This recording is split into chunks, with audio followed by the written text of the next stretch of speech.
بسم اللہ الرحمن الرحیم۔ حضرت شیمہ تھی نا نبی پاک کی رضائی مشیرہ حضرت حلیمہ کی، تو ان کے سارا قبیلہ گرفتار ہو کے آیا تھا۔ وہ جب آئی ہے نا نبی پاک کے پاس تو حضرت ابو ہریرہ سے کہنے لگی حضور کو جا کے بس کان میں کہہ دو کہ حلیمہ کی بیٹی آئی۔ حضرت ابو ہریرہ کہتے ہیں حضور اتنی تیزی سے اٹھے کہ نبی پاک کی چادر بھی ممبر پہ رہ گئی۔ پھر حضور گھر لے گئے، فرمایا فاطمہ اور عائشہ کو بلاؤ، میری بہن آئی ہے۔ میرے محبوب کریم نے فرمایا تو اگر کہے گی نا تو میں تیرے لیے مدینے میں مکان بنا دوں گا، تو یہی رہ جا۔ کہنے لگی نہیں محبوبہ واپس جانا۔ تو حضور سے کہنے لگی میرا سارا قبیلہ گرفتار ہے، اسے چھوڑ دیں۔ حضرت ابو ہریرہ کہتے ہیں ہر کام حضور نے مشورے سے کیا، پر جب بہن نے کہا نا چھوڑ دے، اور میں کوئی مشورہ نہیں، جیسے تو کہے گی ویسے ہی ہو جائے گا، جیسے تو کہے گی ویسے ہی ہو جائے گا، جس طرح تو چاہے گی۔ کون اشکشائی کرے گا، کون بات سنے گا، کون دکھ کسی کی۔ پگلی بی بی، پاگل عورت، دیکھے کبھی پاگلوں کو کوئی وقت دیتا؟ وہ پاگلوں کے پاس بیٹھا، میں بڑا مصروف آدمی ہوں، مجھے تو سیاںا بندہ ملنے آئے تو میں کہتا مختصر بات کرنا۔ ایک پگلی بی بی آئی، پاگل، حضرت انس کہتے ہیں آ کے کھڑی کہنے یا رسول اللہ مجھے کام ہے۔ پاگل عورت، تو نبی کریم صلی اللہ تعالی علیہ وسلم نے کہا کیا کام ہے؟ تو اس کے محلے کے لوگ کھڑے ہو گئے، کہنے لگے حضور چھوڑیں جلدی، دیوانی ہے، ایسی باتیں کرتی رہتی۔ جناب انس بن مالک فرماتے ہیں حضور ناراض ہوئے، فرمایا تم سے بات کر رہی ہے کہ مجھ سے کر رہی ہے؟ کرنے دو باتیں، کیا بات ہے بتا؟ کہنے لگے حضور یہاں نہیں کرنی، میرے ساتھ آئے۔ نبی کریم اس کے پیچھے پیچھے چلنے لگے۔ جناب انس فرماتے کہ صحرا میں لے گئی، نبی پاک ریت پہ بیٹھ گئے، سامنے بیٹھ گئی، کہنے لگی حضور بچوں کو منع کریں، مجھے روڑے مارتے۔ فرمایا میں کہہ دوں گا، اب نہیں کریں۔ حضور میرے گھر والے میری بات نہیں سنتے، فرمایا میں سمجھاؤں گا۔ یا رسول اللہ یہ پاگل کہہ کے چھیڑتے۔ حضور نے فرمایا کوئی نہیں کہے گا، میں منع کر دوں گا۔ حضرت انس کہتے ہیں دیر تک حضور کو ریت پہ حضور بیٹھے۔ یار یہ بھی سنت ہے میرے نبی، صرف کھانے کے درمیان میٹھا کھانا ہی سنت نہیں میرے بھائی، یہ بھی نبی پاک کی سنت ہے، یہ بھی رسول پاک کا طریقہ ہے۔ نبی کریم نے دیر تک وقت دیا، دیر تک، کبھی ہستی کبھی رو دیتی۔ حضرت انس کہتے ہیں میں نے یہ انداز بھی دیکھا، جب وہ ہستی تو حضور بھی ہستے، کبھی کوئی پاگل کے غم سن کے بھی رویا۔ لیکن ایسا کوئی محبوب کہیں ہوگا نہ کہیں ہے، بیٹھا ہے چٹائی پہ مگر عرش نشیں ہے۔ میرے محبوب نے کھل کے باتیں سنی، کھل کے اپنی مرضی سے کہنے لگی محبوبہ میں تھک گئی ہوں، اب آپ جائیں۔ حضور میں تھک گئی ہوں، آپ جائیں۔ نبی کریم اٹھے اور اٹھ کے فرمایا کسی کا خیال نہ کرنا، جب تیرا دل کرے دوبارہ آ جا۔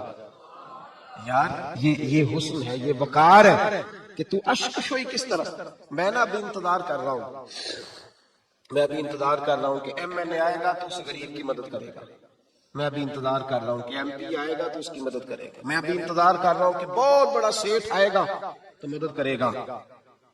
جب محلے کا اور گاؤں کا چودھری کسی غریب پہ ظلم کر رہا ہوتا ہے تو میں اپنے بچے کو کہہ رہا ہوتا ہوں تو نہ اس لڑائی میں جانا، ہمیں کیا لگے، تو کون پھر اس کا ہاتھ، ظلم پھر ختم کیسے ہو؟ پھر کیا طریقہ ہے ظلم ختم کرنے کا؟ جب کوئی ظالم کو ظالم کہنے کوئی تیار نہ ہو۔ وہ زمانہ جب نبی کریم صلی اللہ تعالی وسلم مکہ شریف میں اعلان نبوت فرمایا تھا تو سارا مکہ مخالف ہو گیا، سارا مکہ۔ ایک وقت عروج کا ہوتا ہے، ایک وقت ایسا ہوتا ہے جب غربت ہوتی ہے، ابتدا ہوتی ہے، اسلام پر غربت کا زمانہ۔ قبیلہ بنو آلاش کا ایک شخص مکے آیا، وہ کہتا ہے میں چھوٹا سا تاجر تھا۔ میری باتوں کی سمجھ تو آ رہی ہے نا آپ حضرات؟ جو نہیں بول رہے انہیں بھی آ رہی ہے؟ اللہ تعالیٰ آپ کو جزا دے۔ بس ایک دو بات اور عرض کرنی ہے آپ حضرات۔ حضرت طارق بن عبداللہ رضی اللہ تعالیٰ عنہ اس کے راوی ہیں، فرماتے ہیں وہ بنو آلاش کا رہنے والا شخص آیا، وہ کہتا میں چھوٹا سا تاجر تھا، بیوپاری تھا، میں گاؤں سے جانور اونٹ گھوڑے خریدا کرتا، مکے میں لا کے بیچتا، مدینے میں لے جا کے بیچتا، طائف میں ایک دفعہ نا بڑے سرخ رنگ کے خوبصورت 2 اونٹ مکے لایا۔ میں مکے کے لوگوں کو زیادہ نہیں جانتا تھا، منڈی میں جو لوگ آتے جاتے تھے انہیں جانتا تھا، مال بیچ کے چلا جاتا تھا۔ آج میں مکے میں داخل ہوا تو ابو جہل مجھے کہنے لگا یہاں ایک شخص نے دعویٰ نبوت کیا، اس کے قریب نہ جانا۔ میں نے کہا ٹھیک ہے نہیں جاؤں گا۔ میں نے اونٹ دکھائے تو ابو جہل کو پسند آ گیا، سودا ہو گیا، اونٹ خرید لیے۔ وہ شخص کہتا ہے کہ اونٹ خرید کے نہ تو کہنے لگا فلاں محلے کی فلاں گلی کے فلاں کونے میں میرا گھر ہے، کل آ کے پیسے لے جانا۔ کہتے میں اگلے دن پیسے لینے گیا تو کہنے لگا آج نہیں میرے پاس، کل آنا۔ میں اگلے دن پھر گیا، پیسے کہنے لگا نہیں کل ہوٹل ہوتے نہیں تھے، مکے میں میرا رشتہ دار کوئی نہیں تھا، میں فٹ پاتھ پہ سوتا، جو چند کھجوریں اور سرکہ میرے پاس تھا وہ پہلے دن ہی ختم ہو گیا، انویسٹمنٹ بھی ساری وہی لگی ہوئی تھی، گھر میں بچے بچیاں انتظار کر رہے تھے، میں بڑا مجبور ہوا، تھک گیا، تیسرے دن میں گیا تو میں نے کہا پیسے، کہنے لگا کل آنا، میں نے ذرا دبا کے بات کی، میں نے کہا یار میری کو پپھو تو رہتی نہیں مکہ مکرمہ میں، غریب آدمی ہوں، میرے پیسے دے میں جاؤں، جب دبا کے بات کی تو کہنے لگا جا دوڑ جا جہاں سے ملتے ہیں لے لے، بھاگ جا۔ یہ تاجر جب ڈوبتے ہیں نا تو معاذ اللہ تعالیٰ کچھ تو ایسے ہوتے ہیں جو خودکشی کر کے مر جاتے ہیں، اس لیے کہ بڑے لوگ ان کے ساتھ وابستہ ہوتے ہیں، جب کسی کی اصل راہ سے ڈوب جائے کہتے ہیں میں کانپنے لگا۔ میں نے پوچھا لوگوں سے کہ تمہارے چودھری سردار بڑے کہاں بیٹھتے ہیں، تو کہا وہ جو حرم مکہ کے ساتھ ٹولیاں بنا کے بیٹھے ہیں نا وہ سارے ہمارے سردار ہی ہیں۔ کہتے میں وہاں گیا، ابو سفیان تھے، ابو لہب تھا، عتبہ طیبہ شیبہ ابو البختری اخنس بن شراق سب بیٹھے۔ میں نے جا کے کہا یارو میں بنو عراش کا رہنے والا ہوں، چھوٹا سا تاجر ہوں، 2 اونٹ یہاں لا کے بیچ بیٹھا ہوں تو ایک شخص نے خریدے ہیں وہ پیسے نہیں دیتا۔ کہتے عتبہ بولا یا ابو سفیان بولا کہ کون ہے جو تیرے پیسے کھا گیا؟ کہا کہتا کسی کی نام لے، تو کہتے میں نے کہا اس کا نام ابو جہل ہے۔ جب میں نے یہ کہا نا تو کہنے لگے اوہو وہ تو پیسے نہیں ملتے تھے، وہ تو بڑا گنڈا ہے، تو بہت بڑے بدماش کے پاس وہ تو نہیں پیسے ملنے میں کبھی نہیں ملتے۔ فرماتے اب میں کانپا، اب تو میری امیدیں ٹوٹنے لگی، اب میرے آنسو چھلکنے لگے۔ تو ایک شخص نے نا مذاق کیا، ادھر دیکھیے گا میری طرف، مذاق کیا، کہتے ہیں سامنے نا خانہ کعبہ کی دیوار کے ساتھ ٹیک لگا کے رسول پاک تشریف فرما تھا، نبی کریم بیٹھے ہوئے تھے، نبی کریم۔ تو ایک بندے نے معاذ اللہ ثم معاذ اللہ نقل کفر نہ باشد، اس نے نا مذاق کیا، کہنے لگا وہ جو بندہ بیٹھا ہے وہ تیرا مسئلہ حل کر سکتا ہے۔ کہتے اس نے مذاق کیا، باقی ہنسنے لگے۔ مجھے سمجھ نہ آئی کہ بھیجتے بھی ہیں اور مذاق بھی اڑاتے ہیں، لیکن ڈوبتے کو تنکے کا سہارا میں حضور علیہ السلام کے قریب پہنچا، نبی کریم کچھ وظیفہ پڑھ رہے تھے۔ یہ غریب آدمی نا بیچارہ وزیر سے بھی ڈرتا ہے تو پیر سے بھی ڈرتا ہے کہ کہیں طبیعت پہ کچھ چیز گرا نہ گزر جائے، تو کہتے میں ڈرتے ڈرتے نا پیچھے بیٹھ گیا کہ فارغ ہوں گے تو میں بات کروں گا۔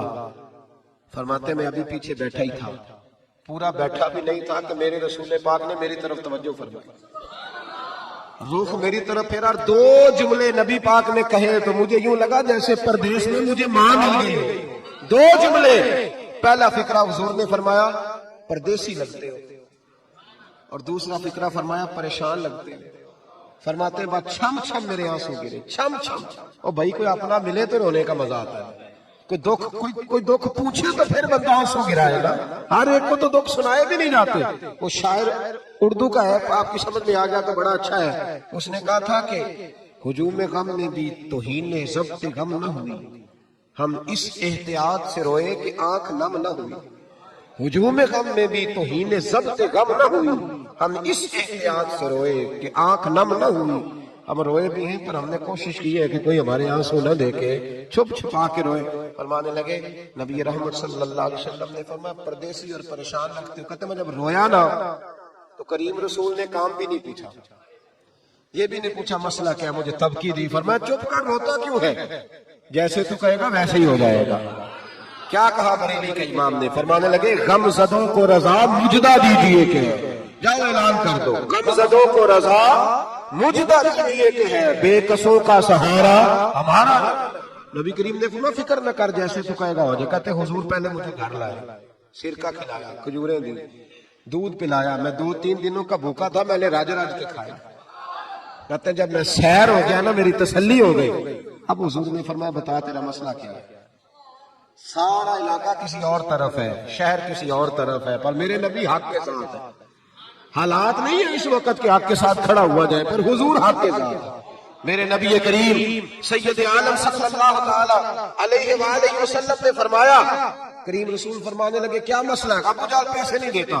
فرمایا اس نے کیوں نہیں دینے، دے گا پیسے، کیوں نہیں دینے پیسے؟ دیکھ کچھ لوگ شرافت کو بزدلی سمجھتے ہیں۔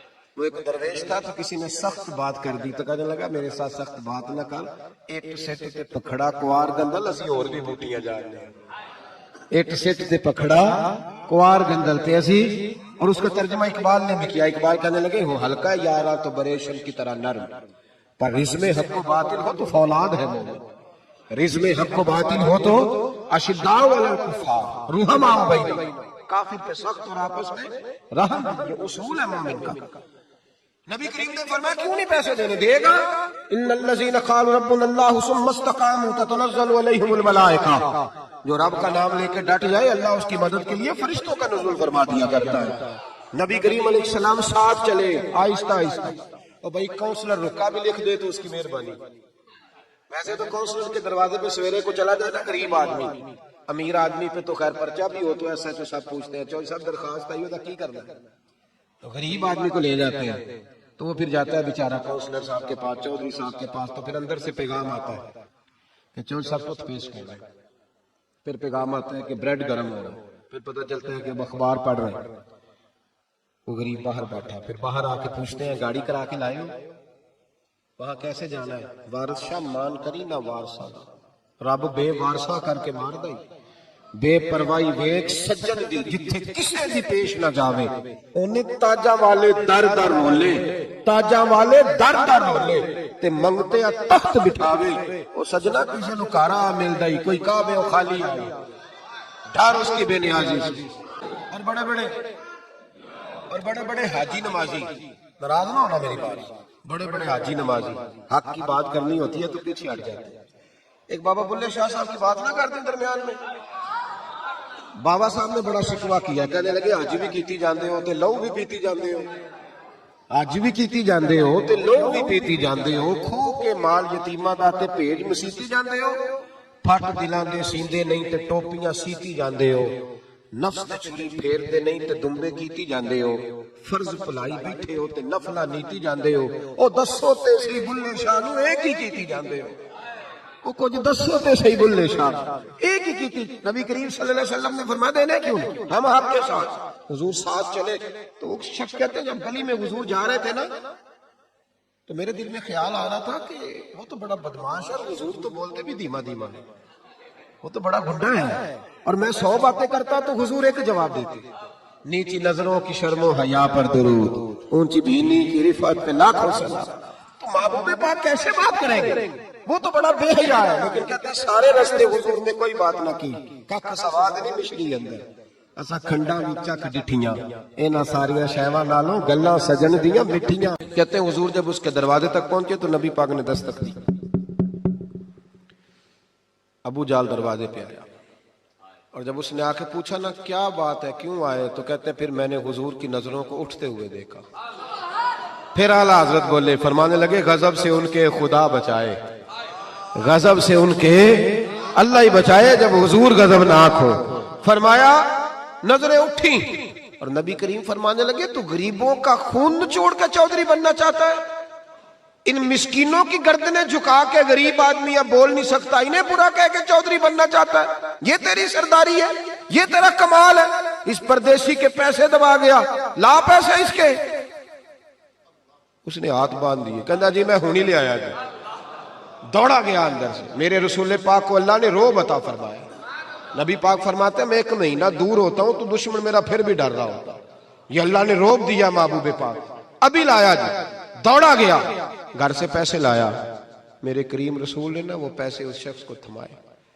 ادھر سے ابو سفیان نے ایک جاسوس بھیجا تھا، جاؤ دیکھ کے آؤ ابو جال کیا کرتا ہے، وہ بھی چھپ کے دیکھ رہا تھا۔ نبی کریم ابو جال سے کہنے لگے تیری دوبارہ شکایت نہ آئے، کہنے لگا جی آئندہ احتیاط کروں گا۔ حضور نے پیسے اسے دیے، اب کسی شخص کی لوٹی ہوئی دولت مل جائے اور ڈوبے ہوئے خزانے نکل آئے تو کتنا راضی ہوتا ہے۔ حضور نے دیے تو خوش ہو گیا، دیکھو میرے محبوب کا کمال۔ یہاں کچھ لوگ نیکی کرتے ہیں تو پھر سواری بھی کرتے ہیں کہ اب روز میرا شکریہ ادا کر چونکہ میں نے نیکی کی ہے۔ محبوب فرمانے لگے تو اگر کہے تو میں جاؤں، خود بھیک دے خود ہی کہے منگتے کا بھلا ہو، تو کہے تو جاؤں کہے تو جاؤں۔ بیچارہ رو پڑا، کہنے لگا محبوبہ اس شانوں والی ماں کا نام پوچھ سکتا ہوں جس کے گھر میں تیرے جیسا لال آیا ہے؟ اس عظمتوں والے باپ کا نام جس نے تیرے جیسا لال جنا؟ محبوبہ وہ شانوں والا قبیلہ جس میں آپ آئے، آپ کا نام؟ حضور نے فرمایا نام چھوڑ، تجھے تکلیف ہوگی، یہ لوگ تجھے پریشان کریں گے، تو بس یہ پیسے رکھ۔ حضور اگلی گلی میں گئے تو جاسوس کہنے لگا ان کے پیچھے نہ جانا، یہ معاذ اللہ جادوگر ہے، ساحر ہے۔ اس نے ہاتھ جھٹکا، کہنے لگا دفع ہو جا، تو بھی جھوٹ بولتا ہے اور تیرے سارے سردار بھی جھوٹ بولتے ہیں، اگر کائنات میں کوئی سچا ہے تو وہ محمد عربی کی ذات سچی ہے، یہ رسول کائنات۔ میرا اور آپ کا جو بندہ کچھ نہیں نہ کر سکتا وہ کسی کو تسلی تو دے سکتا ہے کہ نہیں؟ اتنا تو ہو سکتا ہے نا۔ قرآن مجید نے کہا یا ایھا النبی انا ارسلناک شاہدا ومبشرا ونذیرا، میرے رسول پاک نا خوشخبریاں سنانے آئے، ڈر سنانے آئے۔ تھوڑا تھوڑا نا ایک دوسرے کا ہاتھ پکڑنا شروع، خیر کا کام کوئی بھی کرے نا، میری ایک طبیعت ہے، میں کہتا ہوں کہ میں یہاں آپ کے یہاں بیان کر رہا ہوں تو فیصل آباد میں جو بندہ اس وقت تقریر کر رہا ہے نا، مجھے اس کی تعریف کرنی چاہیے، اس لیے کہ میں یہیں کر سکتا ہوں اس وقت، وہاں جا کے نہیں کر سکتا۔ جو لاہور میں کر رہا ہے مجھے اس کو سپورٹ ہے۔ ہم پتہ کیا کرتے ہیں کہ خیر بس وہی ہے جو میرے پاس ہے، دائیں بائیں کچھ بھی نہیں۔ خدا مجھے ایسی خدائی نہ دے کہ اپنے سوا کچھ دکھائی نہ دے، ایسا نہ کرو۔ جتنا بھی جہاں بھی جو بھی اچھا کام کر رہا ہے اس کو سپورٹ کریں، اس سے نا ایک یونٹی پیدا ہوگی، ایک خوبصورتی آئے گی۔ تھوڑا تھوڑا پیار کرنا سیکھیں۔ ہم پتہ کیا کرتے ہیں، جب بھی اینک لگاتے ہیں تو ڈھونڈتے ہیں کہ کوتاہی کہاں پڑی ہوئی ہے، وہ کوئی کوتاہی مل جائے تو اس کو ڈسکس کریں۔ اچھے لوگ یہ کام نہیں کرتے، اچھے لوگ کوتاہی نظر آئے تو آنکھ بند کر لیتے ہیں، خوبی نظر آئے تو دنیا کو بتاتے ہیں۔ یہاں علماء بیٹھے ہیں، آپ پوچھ لیجئے گا، شریعت کا مسئلہ ہے کہ جب کسی کو غسل دو نا، اگر کوئی اچھی چیز نظر آئے تو لوگوں کو بتاؤ، حکم ہے۔ پتہ ہے آپ کو، چہرہ جی کھل گیا تھا، میں نے دیکھا ہے، روشنی پھیل، یہ بتاؤ۔ لیکن اگر کوئی بری شے نظر آئے، کف لسان، چپ کر۔ حضور نے حکم دیا اذکروا محاسن موتاکم، او کما قال صلی اللہ علیہ وسلم، جب تم میں سے کوئی چلا جائے تو اس کی اچھی اچھی باتیں بیان کرو، برائیاں ہوں بھی تو ان سے صرف نہ۔ آج پتہ ہے کیا ہو رہا ہے، ایک بندے میں 99 خوبیاں ہیں، ان کو کوئی نہیں بیان کر رہا، جو ایک خامی ہے نا وہ ہر بندے کو نظر آ رہی۔ تھوڑا تھوڑا پیار کریں۔ اخلاق کا مطلب یہ ہے کہ آپ کس طرح محبت بانٹ سکتے ہیں، کس طرح لوگوں کے ساتھ بھلائی کر سکتے ہیں، کس طرح آپ آگے بڑھ سکتے ہیں۔ دعا کرتا ہوں اللہ تعالیٰ کی بارگاہ میں جو میں کہہ سکا اللہ اسے قبول فرمائے۔ بات یہ ہے کہ بہت ساری باتیں ایسی ہیں، ابھی آتے آتے میرے کان میں بھی کچھ کہا جا رہا تھا، کیونکہ سوشل میڈیا نا جی، تو دوست جو ہیں وہ باتیں سنتے رہتے ہیں، کرتا رہتا ہوں میں۔ اللہ تبارک و تعالیٰ توفیق عطا فرمائے۔ ایک حدیث میرے ذہن میں اور ہے، جیسا کہ انہوں نے اشارہ دیا، میں نا اسی انداز میں وہ والی روایت چلے بیان کر دیتا ہوں، ان کی بات بھی پوری ہو جائے گی اور عنوان بھی تھوڑا سا آگے چلا جائے گا۔ نبی کریم علیہ السلام جب احساس فرماتے تھے نا، احساس، تو وہاں میرے نبی پاک نے جانور کا بھی احساس فرمایا۔ پتہ کیا ہوتا ہے، جب احساس پیدا ہو جائے تو پھر سب کا ہو جاتا ہے، اور جب نہیں نہ پیدا ہوتا تو پھر اپنا ابا بھی روتا رہتا ہے، پھر اپنی اماں بھی پریشان رہتی ہے۔ احساس کی شدت۔ حضرت ابوبکر صدیق رضی اللہ تعالیٰ عنہ فرماتے ہیں، میں نبی کریم صلی اللہ تعالیٰ علیہ وسلم کے ساتھ تھا، ہم ایک جگہ سے گزر رہے تھے تو رش بہت زیادہ تھا۔ یہ بخاری میں بھی ہے لیکن زیادہ تفصیل حضرت امام جلال الدین سیوطی کی الحاوی للفتاوی میں آپ کو ملے گی۔ کہتے ہیں کہ گزر رہے تھے تو رش تھا، تو حضور نے فرمایا پتہ کرو یہاں کیا ہے۔ کہتے میں گیا تو کہا یا رسول اللہ، ایک اونٹ پاگل ہو گیا، لوگوں کو کاٹ رہا ہے۔ نبی کریم نے فرمایا پیچھے ہٹو، میں چلتا ہوں۔ اب یہ لفظ لکھے ہیں امام سیوطی نے کہ لوگ نا اونٹ کو قابو کرنے کی کوشش کر رہے تھے تو نیزے مار رہے تھے، تیر، آپ کو پتہ ہے نا، ہلکان کرنا چاہتے ہیں کہ وہ جو ہے نا وہ اس قدر کمزور ہو جائے کہ گر جائے۔ پاگل جو ہو گیا تھا، کاٹ رہا تھا۔ کہتے ہیں حضور نے جب اس کی کیفیت دیکھی تو نبی پاک نے جلال فرمایا پیچھے ہٹ جاؤ، یہ کیا طریقہ ہوا؟ فرماتے ہیں حضور نے انہیں پیچھے کیا تو وہ اونٹ، جانور، یہ صحیح بخاری کی متواتر درجے کی حدیث ہے، نبی کریم نے فرمایا ارسلت الی الخلق، میں صرف انسانوں کا نہیں، میں اللہ کی ساری مخلوق کا رسول بن کے آیا، میں مخلوق کا رسول ہوں، مخلوق کا، وما ارسلناک الا رحمتا للعالمین۔ نبی کریم صلی اللہ تعالی علیہ وسلم نے جب دیکھا تو اونٹ حضور کی طرف دوڑتا آیا، اس نے آ کے حضور کے قدم چومے، رسول کریم نے اس کی پشت پر ہاتھ پھیرا۔ امام سیوطی نے لکھا ہے کہ اونٹ کی آنکھوں میں آنسو آ گئے۔ ایسا بھی کبھی ہوا ہے وہ رو پڑا تو میرے محبوب نے فرمایا اس کے مالک کو بلاؤ۔ جب تک وہ مالک کو بلانے گئے حضور نے رسی لی، اس کے ناک میں نکیل ڈال دی، حضور نے اسے باندھا، چارہ کھلایا، پانی پلایا، اور جب مالک آیا تو حضور نے فرمایا وہ پاگل نہیں ہے، وہ تو تمہاری شکایت کر رہا ہے۔ وہ کہتا ہے حضور ضرورت سے زیادہ بوجھ ڈالتا ہے اور چارہ اور پانی بھی وقت پہ نہیں دیتا. وہ تو شکایت کر رہا ہے. جب احساس پیدا ہوگا نا احساس, تو پھر دروازے پہ بندھی ہوئی بھینس کا بھی خیال آ جائے گا. لیکن جب اخلاق سے انسان عاری ہوتا ہے پھر اس کی زندگی اپنی ذات سے شروع ہو کے اپنی ذات پر ختم ہوتی ہے.